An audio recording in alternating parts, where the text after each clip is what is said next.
Hey everybody, it's Peter, and this is a comparison that I have been looking forward to for a while. So if you haven't watched my independent review of just the Eliminator 500, it's up online right now if you're watching this. But I just filmed that in real time a few minutes ago, and now I'm gonna compare the Z400 with the new 2024 Eliminator 400. So just so we're clear on expectations, this happens to be a 2023, no changes expected for 2024, and this is a 2024 model. So I'm filming here at Jim Gilbert's Wheels and Deals, the #1 volume Kawasaki dealer in the country, and they give me complete access to their entire vehicle lineup. So if you have questions about these bikes or other bikes that we're going to compare, make sure you let me know in the comment section, and make sure you subscribe, because we're going to make sure that we create a complete video database of all of these vehicles, all these bikes, and make sure that you get the answers that you need. So I've already reviewed the Z400 a number of times, compared it to things like the Ninja 400 and that kind of thing. This time is my first time comparing it with the Eliminator 450, which is actually the Eliminator 500. They sort of share an engine. We'll talk about that in this video. And I'm also going to compare the Eliminator 500 with the Vulcan S, which is the 650 from Kawasaki. So all of that's coming to this channel if you want to see it. And again, if you want to see these things in person, Jim Gilbert's Wheels and Deals here in Fredericton, New Brunswick, #1 volume Kawasaki dealer in the country. Let's get going with this review. All right, one interesting thing that I think is going to happen in the lineup here now is people used to buy the Z400 over the Ninja 400 because it was more comfortable. Now, I've talked about this bike in the past, and I'm not so sure it's that much more comfortable than a Ninja 400. This section here is basically the exact same as the Ninja. The handlebars are really the only different, and to me, although there's a slight difference in handlebar feel, I don't think that most people are going to see a significant comfort difference between the two. It's a different character more than a different comfort, and if you want to know what I'm talking about, make sure you look up on this channel the Z400 and the Ninja 400 comparison, because I'll talk about those similarities there. What you now have is a bike based on the same basic engine that is absolutely more comfortable than that. So will this steal sales from that? Yes, I think it will a little bit. I think it will also steal sales from the Vulcan S, but let's talk about why you would want to buy this one over that one by comparing some of the differences in this video. And first thing we really got to talk about is seating position, so let's do that. All right, let's start with the Z400 here. And again, ZZ, we film in Canada, it might be Z400 for you, that's totally fine. Jumping on, you're gonna have to swing your leg a lot higher over the sport bike-like rear end here. So we're gonna do that, and we're gonna be easily flat-footed for a 6-footer. Again, I don't know my exact inseam, 32 or so inches. And you have a slight forward lean here. There is some weight on your handlebars. To me, again, the Ninja 400 has a different style handlebar. They're a little bit more curled in. These are a little bit more curled out. The Ninja has the mirrors out in front. This has the mirrors back here. But overall, this is absolutely a sporty riding position, and it has a little bit more of a tuck to your leg, as you're gonna see here. Your feet are higher off the ground, your butt's also higher off the ground, and you have a forward lean, and that allows for a really connected feel with the bike. You can very much be one with the bike. Now, this seating position in general is going to be most beneficial on a racetrack type environment. However, things that are designed for the racetrack often feel really good on curvy country roads as well. And again, that one with the bike is really the benefit you're having here. And this bike is less expensive. This one here is $6,699 MSRP on this one. That one is $8,499. So there is a price difference. Now, I think it is worth the price difference. I think both are gonna sell. Again, bigger engine, different tech. But overall, a one with the bike is how you're gonna feel here. And again, from a comfort perspective over the Ninja 400, they're very, very similar. You still have that very sporty, connected feel. So that's the feeling you have on this one. What's the feeling you have on the Eliminator? Let's talk about that right now. All right, let's sit across the Eliminator right now, and we'll talk about a couple of the differences. First of all, there is a weight difference between the two. That's 364 pounds. The Z400 is off the screen. This is about 390 pounds in this SE trim as it is. But it doesn't feel heavier, and I think that's because of the very, very low seat height. So again, much lower kickover height, much lower seating height, and less of a forward lean. And the other thing is less of a forward lean to the seat. The other seat, the Z400 and the Ninja 400, are going to lean you a little bit further forward on the seating section where this sits you upright. The other thing you're gonna notice is less of a fold in the legs here. So already you have a position that, to me, is more comfortable. So if your reason for buying the Z400 over the Ninja 400 is you want something more comfortable, they're very similar. This one is standout in the fact that this cruiser style is a more comfortable style for most people. Now, while you don't have that connected to the bike feeling of a bike that kind of puts you like this, for a cruiser, you still feel very connected to this bike, and it has a very sporty feeling, and that overall lightweight feel really continues on. So while this would be kind of lousy at a racetrack, although be kind of fun to try out, this thing on a country road where you're not scraping foot pegs is going to be very fun and sporty as well. So you do have the option for a sporty bike with some cruiser style. There's a bit of a reach to the handlebar here, but you can pull that back. You can adjust this up as you go. I'm sure there's Kawasaki's got different seat heights as well to kind of change it around. But overall, you have a very sporty feeling in a cruiser, but much less sporty than the Z400. Comfort-wise, this is going to win hands down. Now, I talked about in my Z400 review, or sorry, in my Eliminator review, that the rear seat here is firm. I also think it's going to be more comfortable to take a rear seat passenger on this bike for one key reason. Your foot pegs here, they are rubber mounted. I don't think most passengers are going to notice that too much. But when you put a passenger on this style of bike and you're sitting relatively square, they're also going to sit relatively square, which means that on a sport bike, you wear a passenger a little bit more like a backpack. You feel their weight more, whereas on this bike, you're not going to feel it that much. Now, all of that being said, I don't think either of these bikes are great for two-person long touring kind of rides. I think that the engine size, the overall vehicle size, and just the rear seats themselves are great to bring someone across town, take one out for a short trip, but not something that you're going to use for passengers all the time. Now let's look at a couple differences in the dashes. All right, looking at this dash right away, this to me is a little bit more of a dated design, and Kawasaki knows that. They used this on the previous Z900 or those kinds of bikes in the past, and they've updated those bikes to full TFTs. A lot of people don't realize though that this is a different dash than the Ninja 400 as well. It's a different style here. The Ninja 400 has a little different style behind its cowling. So this is a unique dash in this lineup. And you can kind of see with a little bit of glare there, there's a 12,000 RPM red line here. It's 11,000 on the Eliminator, but the Eliminator again has more horsepower. Rumors online is that this bike here is about 45 horsepower. That one's about 53 horsepower. And again, we'll talk about how the engines are different in a second here.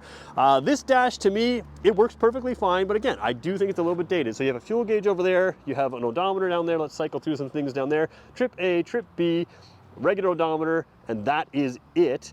You do have your kilometers per liter down on the bottom side right there, average and instant and range down there. So, and your clock there. Your clock is not always visible. It is in that information settings down there. So you can kind of view two things at once, the odometer, trip odometer for instance, and the range if you wanted to, but that's how this is set up. And you have, while it's not an analog tachometer, there is sort of a tachometer that when we turn the bike on or off, you can sort of see it here.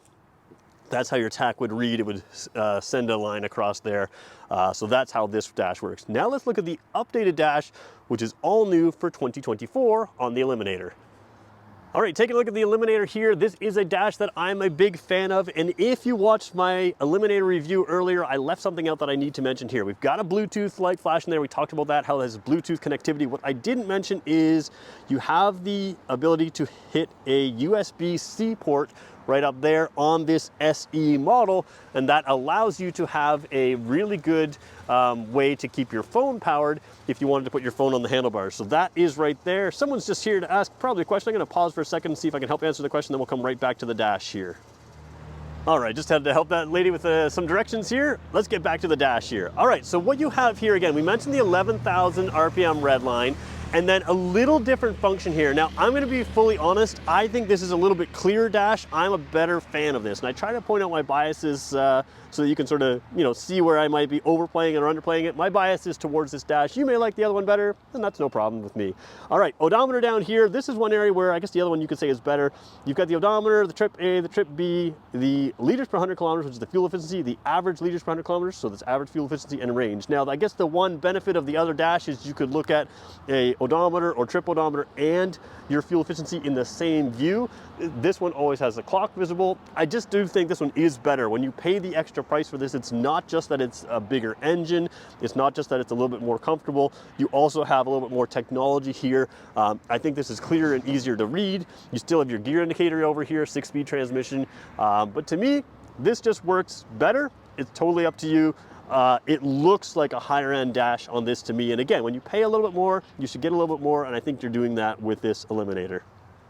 So I want to talk a little bit about the differences in the engines of these two bikes, because they are essentially the same, but there's a key difference to get the extra displacement. So there's two ways to create extra displacement in an engine. And displacement is the measurement of the volume that the cylinder travels, or that the piston travels within the cylinder. So what you have here is not a bigger cylinder hole. You probably have the same pistons on both these bikes. What you do have is a piston that travels farther on this bike. So traditionally, when you have a bigger bore, that's usually a common way to create some extra power. And when you have the longer stroke, that's typically a good way to create extra torque. Now, they'll both create extra power and torque. What you have here, though, is, again, the internet, Kawasaki doesn't tell us, but the internet says around 53 or so horsepower. That's what I've seen being able to find. If I'm wrong, let me know in the comments and I'll make sure I agree with you if you find it somewhere else.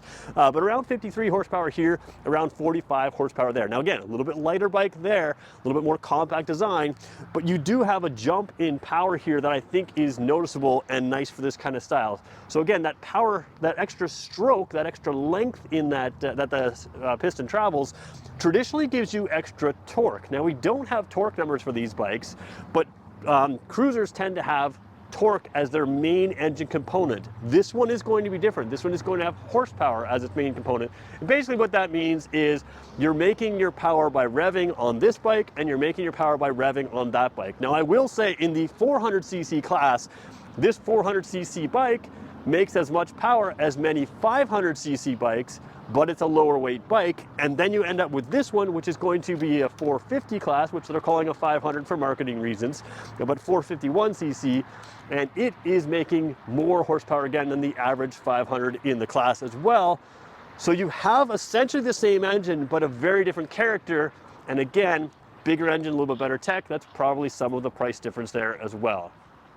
One area I do want to point out from a technical standpoint that is a real difference on these bikes is the rear area here. First of all, wheel sizes are 17-inch in the rear, 17-inch on the front on this bike, 16 in the rear on the other bike, and 18 in the front. So 16 and 18 versus full 17s on this bike. But you can see right in here, if we zoom in a little bit right now, which I'll do for you right here, you can see that there is the suspension in here. So that is moved way forward. So as we scroll back out and take a look at where that is on the bike, that basically moves your suspension from here well forward and centralizes the weight. That is going to contribute to a better handling bike. So there's no question that the Z400 Ninja 400 combination is going to give you an advantage in handling over the Eliminator. But let's just take a look at the difference specifically. Taking a look at the Eliminator 500, you see that you have not just a single shock here, but dual shock. So again, that's part of that weight, the additional weight in addition to the overall length. But you do have two shocks on this, and they are back here instead of over there, which again, lengthens the bike out. That's probably going to give you some comfort with a longer wheelbase as well over potentially rougher roads. Technically, this is not what you want for handling, but one thing that people don't point out as often as I think they should is you still have a very long swing arm here, which is also, sort of a good component for handling and, helps you with the overall weight. Where this bike is going to shine is with this component right here. These extra bolts are detachable. You can put on extra bags and accessories here, and that's really the benefit of going with a cruiser style, is it should give you more versatility on overall types of riding, and that's what we really have to talk about next.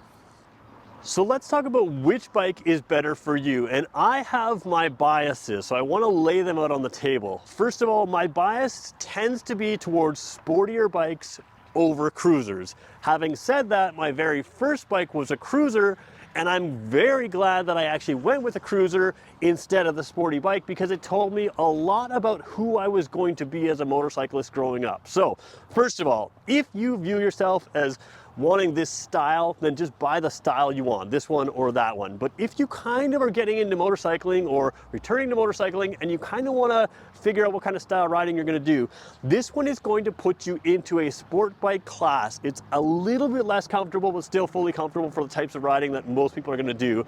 And you very much feel glued to this bike. This bike and the Ninja 400 are kind of legendary for their sporting performance. You can take this to the track and have that same feel as a bigger bike, obviously at lower speeds. The 400cc is plenty of power to get you anywhere you need to go. Like I mentioned, lightweight, good power. You can go up highway speeds. That's just not a concern with this bike. So this bike, if the overall sportiness appeals to you, definitely it's the bike for you. Where this bike is unique and where for me, I would spend the extra money to buy this over that, which kind of blows my mind, is because this still has a very sporty feel.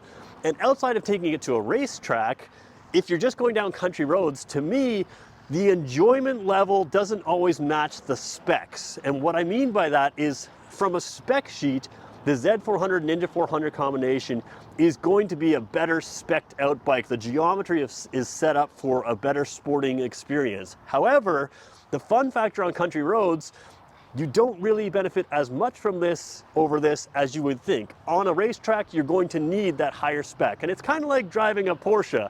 If you had to drive a Porsche at 50 miles an hour, 80 kilometers an hour, the benefit of that over another car just on a regular road that doesn't have really, really sharp turns, the benefit for the price you pay isn't always worth it, right? It just because it can be better on a racetrack doesn't make it a whole lot better at an average road at 50 miles an hour, 80 kilometers an hour.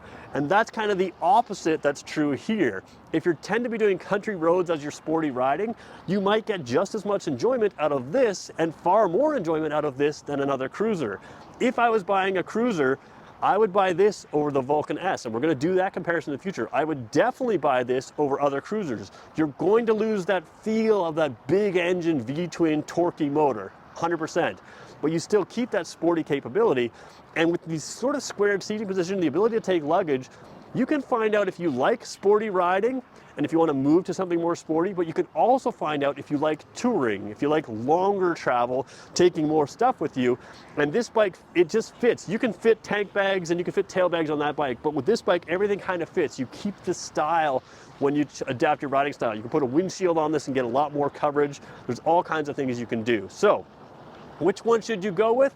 If you want the most versatile on-road bike and you want a little bit extra technology with that Rideology app in the dash, this SE model with its USB port and the little extra styling here, go for this one. If you know for sure that handling matters more than anything else and you want a really slick handling bike, the Z400 Ninja 400 is for you.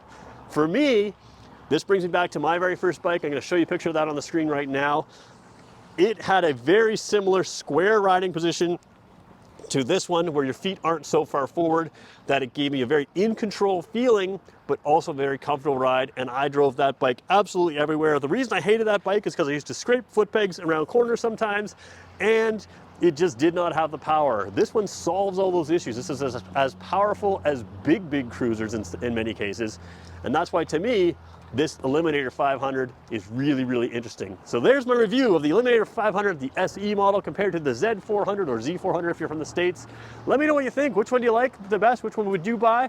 And what do you want to know that I haven't covered in this video and the previous video did on the Eliminator as well? Because I think that there's more to be had here. We're going to compare this to Vulcan S, but I want to know what you want to have to say. So again, filming here at Jim Gilbert's Wheels and Deals. They give me complete access to their entire vehicle lineup. The #1 volume Kawasaki dealer in the country. Absolutely worth going to. Also known as Canada's huggable car dealer. Make sure you swing by them in Fredericton, New Brunswick. We'll talk to you in the next one.